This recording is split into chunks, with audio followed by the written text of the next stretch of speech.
Okay, I hope we are now live. Welcome to, I think probably the sixth, my virtual Jericho, every Wednesday afternoon, 5 o'clock. Somebody local, somebody not so local, talking about Jericho and other things. There's one every Wednesday during the lockdown. Today, Ines Smyth, Dr. Ines Smyth, who lives in Albert Street, in a rather beautiful house in Albert Street. Ines, who are you? I'm Ines Smyth. I've been in this country for many, many years, about 50 years. And I've been in Oxford for about, I think about 25, 30 years. I've worked for many, many years for Oxfam. And for the rest, I am a feminist. I am a mother and a grandmother. And I'm a member of Extinction Rebellion. How long have you lived in Jericho, and where do you live? And tell us a bit about your house and your relationship to Jericho. I lived in this house at must be about 12 years now. And before that, I was in Southmore Road, so not too far.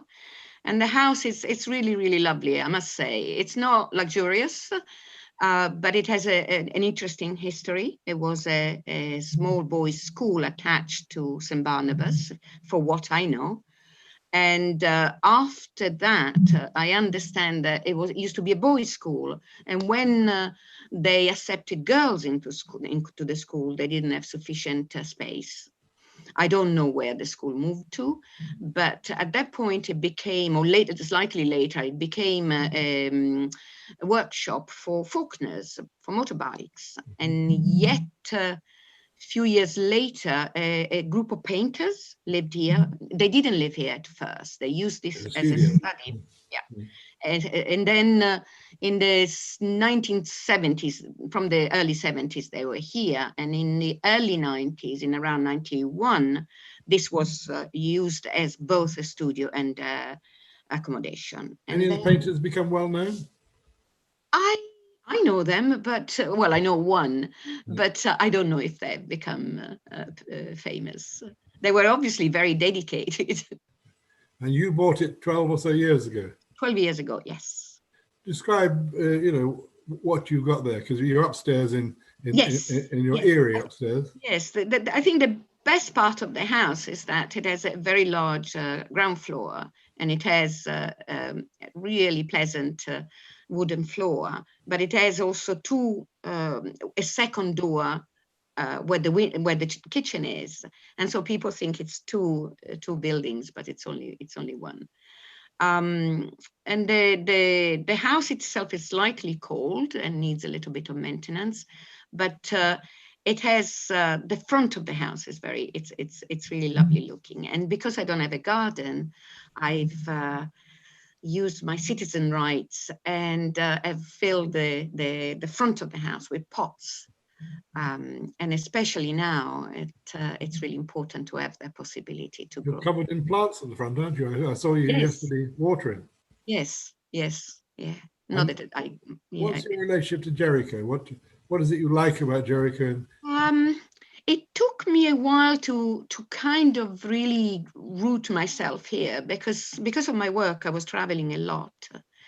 But since I left Oxfam and started to work from home, slowly I've really come to appreciate, first of all, how convenient it is. I can cycle in 5 minutes to the center of town, to the train station, to the bus station, and above all to Port Meadow in about, 7 minutes?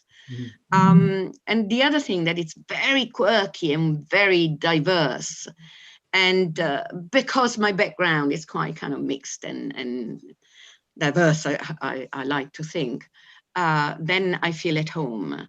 And in the last few years, also, I've come to appreciate greatly my immediate neighbors. I've never seen such a bunch of interesting people, helpful, just surprising in the kind of things they do, and yet incredibly kind.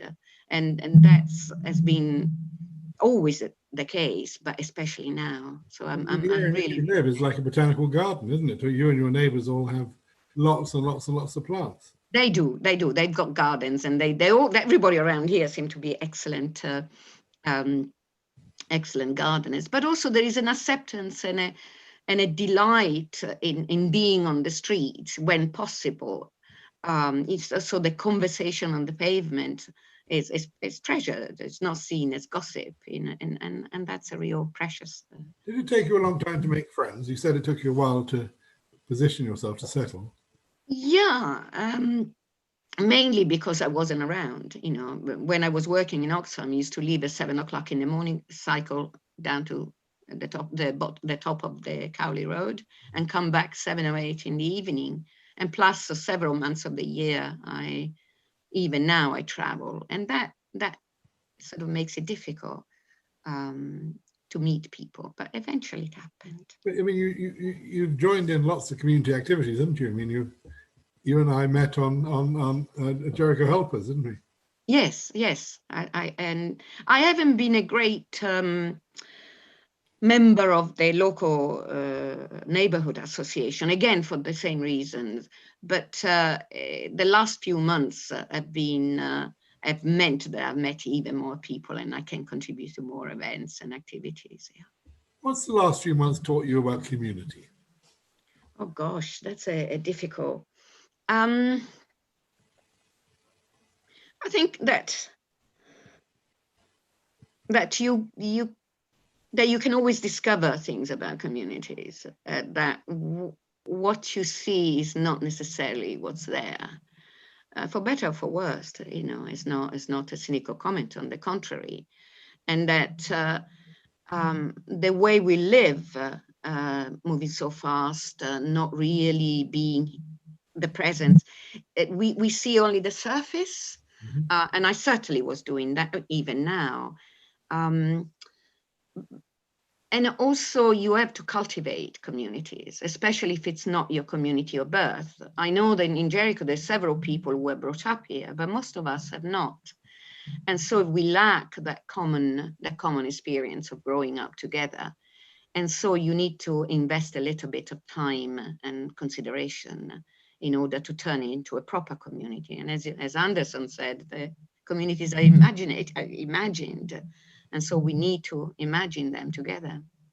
Now, because of COVID, we've had far less traffic, and also because our main road has been closed for getting on for years. What difference has that made to you? As I mentioned earlier, I'm a member of Extinction Rebellion, and I really believe in its vision and its values. And I strongly believe that if we don't protect and advocate for our planet, I think our future is going to be very bleak. And although it's important that we don't speak too strongly and openly about these issues now, in respect to what is happening within and the grief that many families are suffering, the underlying reality of the climate crisis is still there, hasn't gone away.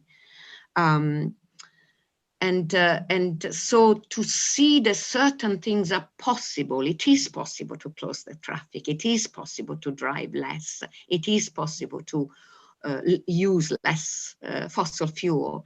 So it has opened up for me that some things can happen. And unfortunately, it is extremely tragic that this is the way in which we should discover what's possible. So how has it changed your life, having less traffic in Jericho? Oh, incredibly. First of all, the noise, or the absence of.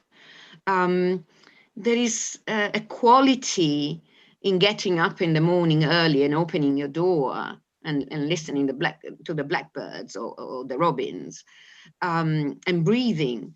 And being able to walk to Port Meadow, where there are families and they are taking their times, and the security and safety of cycling. I don't have a car, I cycle everywhere, and having Walton Street closed, it just, the other day I was riding up Walton Street and there were 2 ducks sitting in the middle of the road. I just think that it makes you kind of stop and breathe. And look around. And if we could all do that more regularly, So the quality of life is different. And I think people are generally behaving differently because they are, they're more present. I was listening to the radio that birds, in order to deal with the noise of the traffic and planes, birds have to make higher pitched noises and louder and louder and louder. And I'm convinced that we do the same. Mm-hmm. So not having to do that, it's really. Now you were telling me before we started about a little initiative you've done on the local railway bridge as part of Extinction Rebellion. Yes. Tell us about that, please. Yeah, this is just a little bunch of us. We're trying to think, what can we do to contribute to making people feel a little bit more supported in these difficult times, and reminding them that there are things we can look for the future, we can take with us in the future. So we have made about 200, maybe more, little origami boats, Mm-hmm. and they are hanging on the bridge that goes over on Walton Wells Road, that goes over the bridge. And I've been a couple of times after helping to put them up, and people are stopping and reading the messages, and children are stopping, they're curious, and they're talking to other people at a distance. So yeah, it would be nice if everybody could go and have a look at them. You mentioned earlier on about the vision of Extinction Rebellion. Could you give us a distilled version of that, please? That our lifestyle, it's very important, riding, not using plastic, but we need a systemic change, the policies, particularly on the use of fossil fuel, investment in fossil fuels, and on biodiversity and the protection of biodiversity. And it's only the combination between individual lifestyle and adequate policies that we can avert a true disaster. I mean, that's the basics. Do you think the COVID pandemic has showed us that actually alternative lives are possible? Definitely, yes. And as I said, it is tragic that we should be shown in this way, but I'm not the only person to remark on that things that seem to be impossible, like not using private transportation so often, is possible if the facilities are created to encourage us to make more use, to walk, to use bicycles. But again, the big things have to come through the law. We cannot do it as individuals. So I hope we learn from what has been possible. You mentioned earlier on, people who are born and bred in Jericho. Now, some of them would say, look, you're stopping me using my car to go straight into town. You're forcing me to take a diversion. You're stopping the buses coming here. You're just a middle-class tree hugger. How do you respond to that? Well, I'm certainly a tree hugger, but I always resent where people try to give me an identity which I myself don't recognize. What tells them, who tells them I'm middle class in the first place? My father was the son of I don't know what is the name in English, of someone who makes wine. Casket. Yeah. Barrels. Yes, there is a word, I've forgotten it. Yes, exactly. I can't quite think of it. Cooper. Yes, exactly. Yeah. So I think nature and the environment is what allows us to live. So even from a selfish point of view, unless we make sure that it's strengthened and maintains in good health, we are just, as a species, we are not going to survive. And if we survive, it will be under conditions that I really do not want my children and grandchildren to have to suffer through. Because the science, and we have just, that perhaps that's another thing that COVID-19 is teaching us, that scientists are scientists, and although it's not everything, it's not clear, but they have something to say based on evidence. And the evidence on the climate crisis is that we don't have enough time. So if we look at in the short terms, yes, drive into the center of town, but how are we going to live in 10, 20 years from now? So we should all take small sacrifices for the greater good. Absolutely. And for our own good, yes. And that involves maybe not driving your car and walking or cycling. Yes, that's just such a small thing. But we all know that, we all know that. I don't know. I think you'll find that the car is omnipresent, and certainly in American, more and more here is regarded as a citizen's right, to drive their car. Or guns, apparently, in America. Yes, but not guns here, or not fortunately. Now you spent a lot of your professional life working for Oxfam in Oxford. What did you do? I was in the senior gender advisor. So I worked most of my life, even before joining Oxfam, on women's rights, as simple as that. And what did that involve within Oxfam? In Oxfam, it involved what? I suppose it can be summarized in 2 or 3 things. First of all is to work with hearts and minds and systems. Hearts and minds in the sense that you need to convince people that gender discrimination is a reality in this country, as well as in developing countries where Oxfam works. And that is to the detriment not only of women and girls and other genders who are marginalized and victimized, but also to everybody else loses out. So doing that work of convincing others with logical arguments. And the second thing to do is to provide them with tools to do their work in a way that ensures that the work we do in development, in humanitarian work, benefits everyone. Because the assumption that a project on agriculture supports everyone, it's incorrect. As in the pandemic doesn't treat everybody the same reality. Men and women experience realities in very different ways, have different access to property, have different access to the law, to education, to health. And the work we do as development and humanitarian organizations have to reflect that. So that's... sorry, finish off. That's the second thing. And the third thing, what would it be?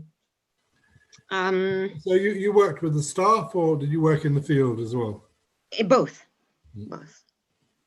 Well, your job is to put women at the heart of all the work, correct? That used to be one of our slogans. And did you succeed?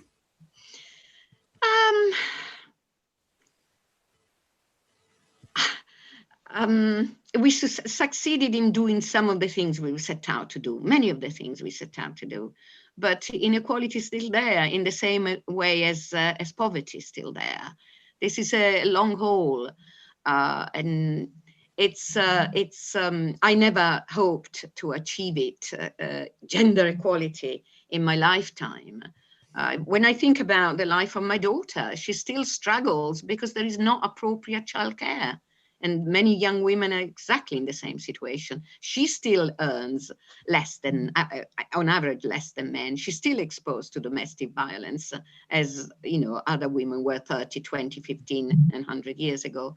So you make a pass, a step forward and perhaps one back. But many, many things have changed. For example, on violence against women in the last 5-10 years, so much new legislation has been passed across the world. Dozens and dozens of countries have changed legislation. The participation of women in, for example, in politics has increased. And now we got only just under 80% of men who are members of parliament, which is an increase from a lot more.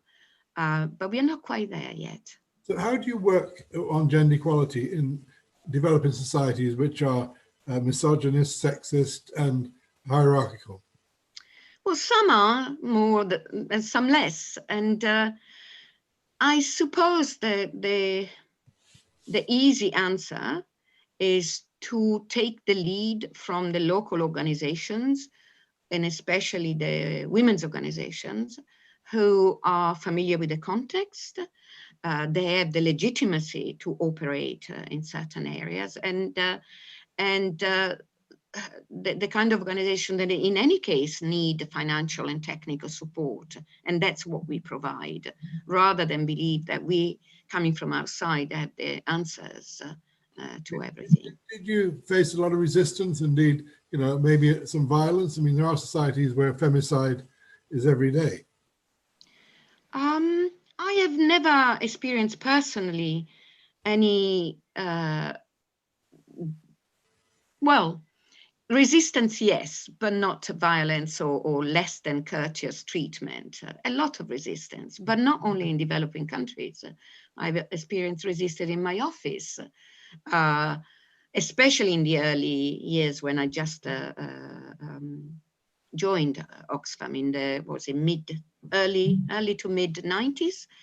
And the attitudes of other members of staff were very interesting, you know, and things that changed fundamentally, so much so that Oxfam is even adopting kind of feminist language in more recent times. So, and in other places, in other countries, there've been, again, some resistance from staff or staff of Oxfam or staff of partners, but that doesn't surprise me. And usually the more difficult resistance is that resistance, the internal resistance, because it's a little bit more sophisticated and a little bit more hidden. The resistance that comes from community can be extremely difficult, especially resistance from men. But that's what you expect to some extent. So did you succeed within Oxfam in changing attitudes towards women? Yes, I'm confident to say that in the span of the years I was there, I have seen a considerable change. And thanks to the persistence of many of my colleagues who were working in the same field, and for many years, I fought many battles, sometimes quite long-term battles.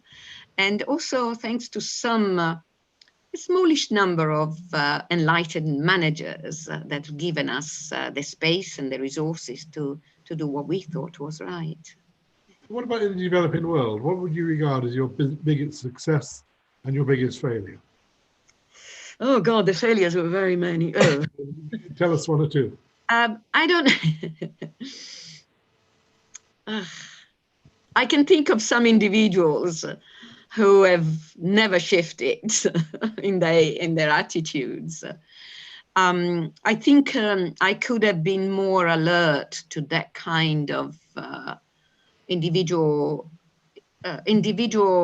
backlash, but hidden away. And perhaps I was naive very often. I think my other disappointments that, you know, things that we were hoping to do and for which there were not resources, for example, particularly in support of local women's organizations. Because in large organizations like Oxfam, there is a little bit a tendency of partnering with large organizations which have had the opportunity to prove themselves. So they have the skills, they have the resources, but these organizations are normally dominated by men. And they don't do so well women's work, women's rights work. So, sorry, finish off. And perhaps in terms of, I don't know if successes, but one of the pieces of work that has given me most satisfaction is the research that I have done with colleagues, of course, not alone, immediately after the tsunami in Aceh, in Indonesia. A research that led to what is now an accepted fact, that in natural disasters, normally more women than men die. And I was extremely proud that we were instrumental in providing evidence after the tsunami. Why is that? There are always context-specific reasons. But some of the common reasons are that women usually don't have the necessary information if a disaster is approaching. They are not in the decision-making positions where they can, so they are not being listened to. But also very often it's because women across the world are usually responsible for household chores. And so they're very busy with that, and they don't participate in training on disaster risk reduction, for example. And in some cases, for example, girls don't learn to swim, so much so that in Vietnam, a lot of organizations, because of the frequency of floods, have special swimming lessons for girls and women in communities. Now, if you were to find one small community somewhere in the developing world where you'd made a difference, where would that be and what is it? What's the difference did you make? Oh gosh, one specific community. No, I can't. I'm hoping. You do work in Myanmar now, don't you? Of course. Yes. My most of my work is in Myanmar. I'm hoping that I'm making a tiny difference, not so much in communities, although I hope that trickles down. I'm hoping that I'm making a very small difference in mentoring some of my younger colleagues. They are tremendous. They are extremely courageous and dynamic, and so sometimes they just need a little bit of support and suggestion from someone who's been around a bit longer.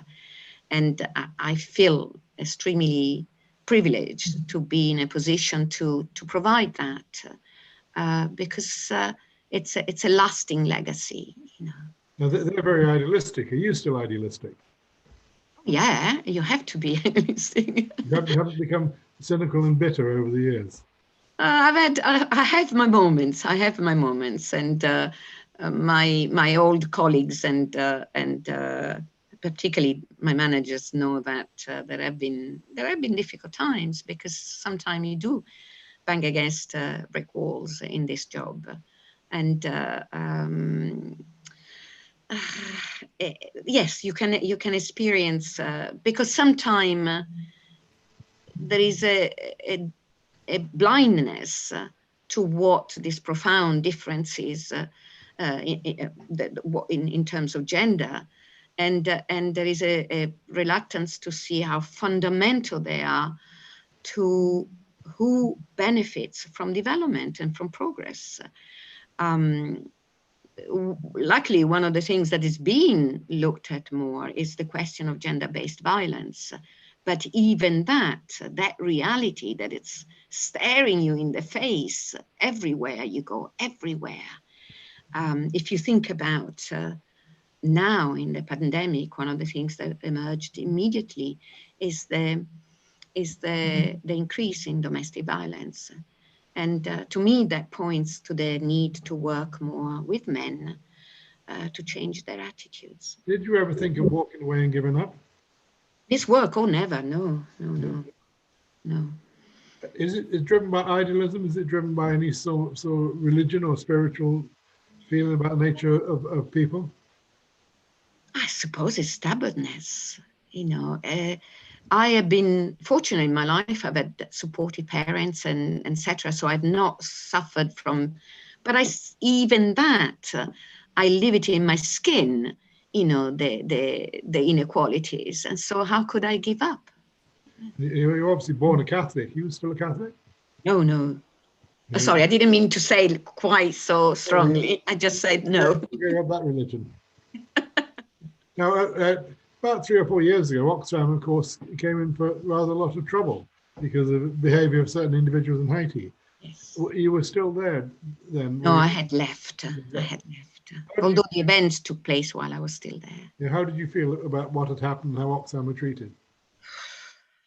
That's a complex. I think I have huge sympathy for the colleagues who were still there, But I was also very torn in myself because I and many others who work in my field have always known that all organization had these problems, experienced this kind of harassment and beyond harassment. And so on one hand, there was a sense of relief is not the word, that, you know, recognition that it had to come out. Did you raise did you raise any of this behavior when you were in Oxfam?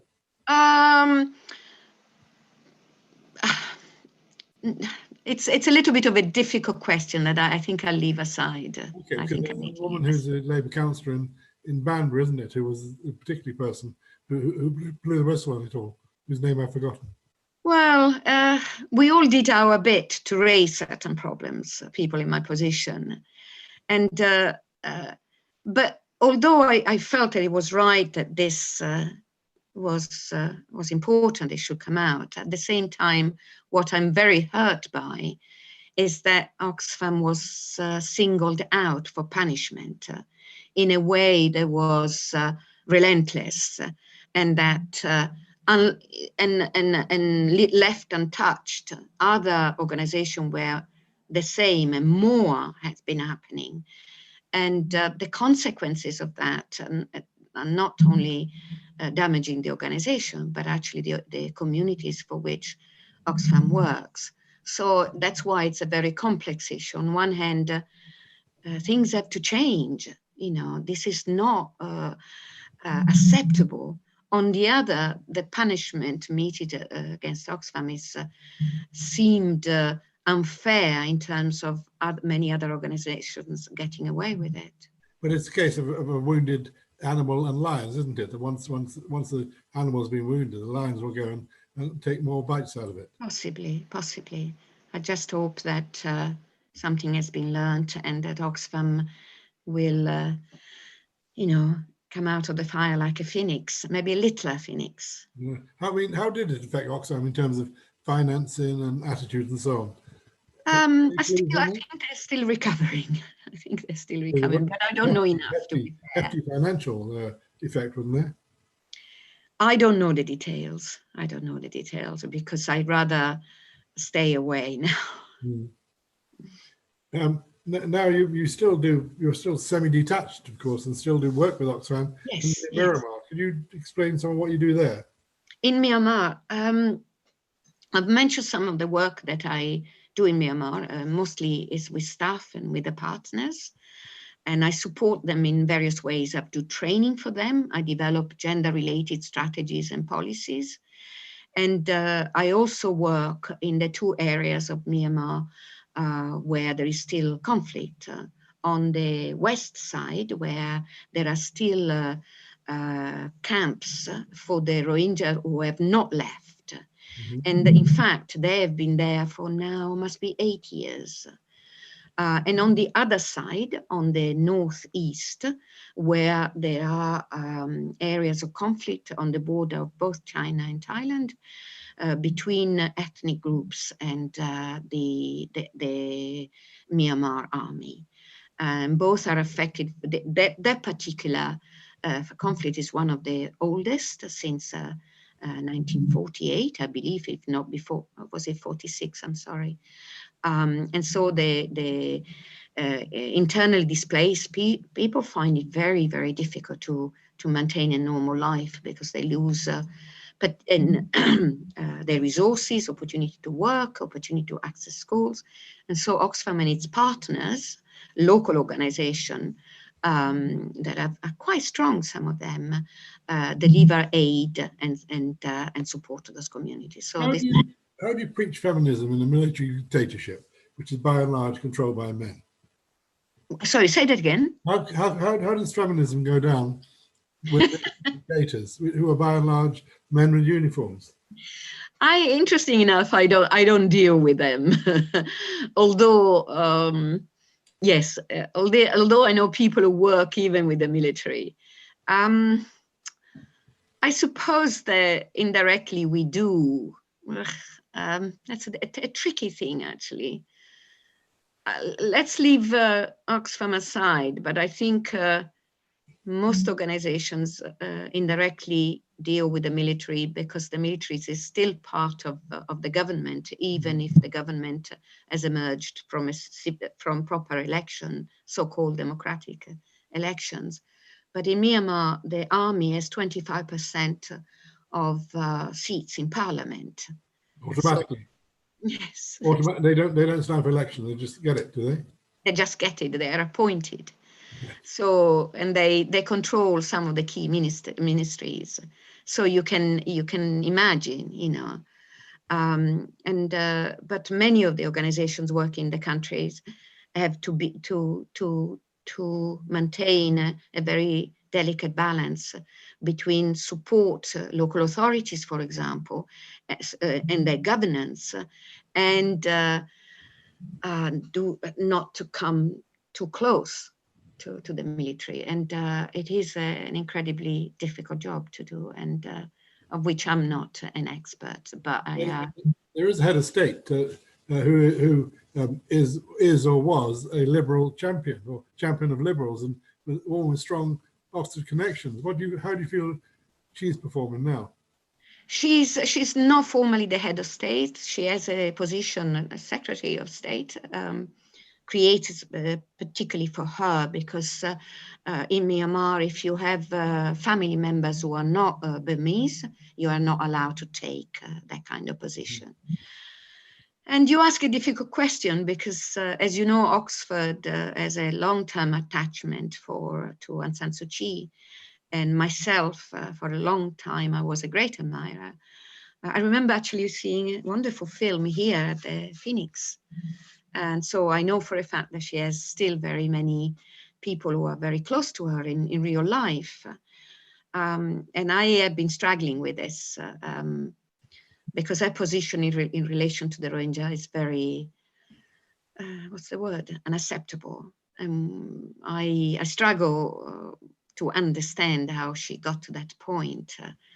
And for a long time, I thought what many of my friends, Myanmar friends, still say, that she means well, she does her best.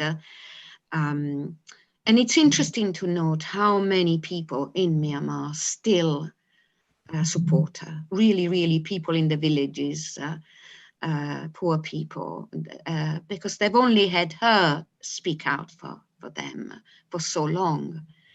But I'm afraid seeing the conditions in which the Rohingya in Rakhine state live, and talking to other people, I've understood that perhaps power has led her to make alliances that in the course of the years, maybe it was a gradual thing. Again, I'm not a politician, but my impression is that in the course of the years, she has made alliances that have tied her down to parties and individuals from which now she cannot detach herself, some of the nationalistic parties. And now she's hooked up with them. She's like Lord Acton said, you know, power corrupts and absolute power corrupts absolutely. Perhaps. I don't know. I don't know if she's corrupted in the personal sense of a personal gain, but having lost her way, maybe, having misjudged, maybe. It's also a little bit difficult to go back to her own history. Her father is the founder of the country, but he doesn't have a good, despite the fact of being revered, he doesn't have a very good reputation in relation to the ethnic groups that are not Burmese. Burmese is the dominant ethnic group. And so maybe there is some of that in the mix. So is she a puppet or a puppet master? I really don't know. I really don't know. Okay, just back to Jericho, because we're coming towards the end. Next week we're doing a little session called Imagine Jericho, in which various people imagine what Jericho might like to be like in 5 years' time. Can you give us your dream for Jericho? My dream is a dream that, okay, Walton Street stays closed for a start. And without our shops losing out. I think there are ways of making sure that they benefit from having lots of pedestrians who shop locally, who don't need to go very far to shop. Bring back some of the business that the new Westgate is taken away. Giving more space to the kind of activity. There is a group of people who does this greening Jericho. I don't know if you've heard of it. And they're very active in helping to green, in connection with the council, etc., to green all the corners of Jericho and make it even greener. It was actually a very nice man today that told me that the council sent him to water new trees for a year. Every new tree gets watered individually, regularly. So that was good. So that's to shopping locally, clean streets. Between COVID and the closure of Walton Street, some of the traders say they're going to close. Really? Can't be saved. Yes. Why would that be? I mean, I certainly shop locally. I think, yeah. Signs up saying "Save Jericho." Yes, yes. I mean, I think it's so much easier. And of course, you can go once a month to wherever you want to shop for your bigger, shopping. I do appreciate that for some families, if you're very busy, you've got children, etc. You don't have time. And this is why what I'm saying about Extinction Rebellion is valid for all of us, that we can't do it on our own as individuals. We need the support of policies. We need the support of the authorities that have the same vision about traffic, that take into consideration all needs. For example, for disabled people in our locality, our little bus went, and I know that what is it called, this little other bus that goes around? Find My Bus. Yeah, but that's stopping. That service finished. So, I think we need that kind of things for families and for disabled and elderly people, so that we can live as a community that is in touch and connected to the rest of Oxford. But we are an important community. We are a location that is wonderful. We can be very attracted to a certain type of tourism. So it's not a kind of romantic vision. It's a forward vision where we can make use of a characteristic of a location, which is very, very special if you think about it, very historical. So we can bank on that, And for example, what has happened to our development here back on the canal, after years and years of focusing on that, we have a community of boaters that deserves and has a right to be protected. In their own rights, but also because of what they provide for us. So we have so much in this locality. So in 5 years' time, you're walking down Walton Street. What's your dream of what you'll see? As I said, small shops, clean air, the children playing in St. Barnabas, having a lot more trees, and being not suffocating by pollution. And, us as having spaces where we can meet, where we can be safe, and it's not a very ambitious view, but it's terribly realistic. Now, my last question is: you're 70 later this year. Yes. How would you like to be remembered if they put an epitaph outside your house in Albert Street? What would you like it to say? Maybe as being a tiny bit disruptive. Only a tiny bit. Maybe a bit more than that. Right, and just that. She was tiny bit disruptive. I think that's good enough. So you're happy with that? I'm happy with that. Okay. Thank you very much for giving your time. My pleasure. And everybody who's listening, just to say, next Wednesday, we've got Imagine Jericho with some rather well-known people talking about how they view Jericho. and some rather well-known people who've not chosen to reply, but there's always an empty chair for them. And then the week after that, I'm hoping that Layla Moran will do a turn about her life as an MP. So every Wednesday, the series will continue. But thank you very much indeed, and good afternoon. Bye.